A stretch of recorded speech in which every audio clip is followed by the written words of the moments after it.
sedikit lebih maju. sedikit lebih maju.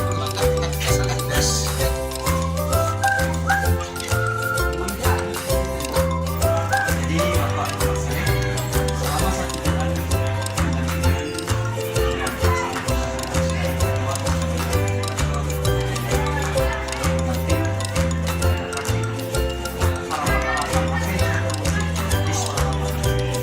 Ya, terima kasih. Saya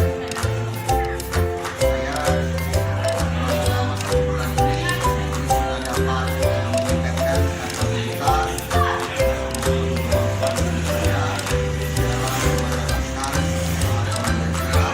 yang berdasarkan filosofi pendidikan dan terima kasih Pak. selama pendampingan 1 bulan ini, alhamdulillah saya dapat meningkatkan kapabilitas maupun kemampuan yang ada dalam diri saya untuk dapat menerapkan pembelajaran progresif berdasarkan prinsip filosofi Ki Hajar Dewantara.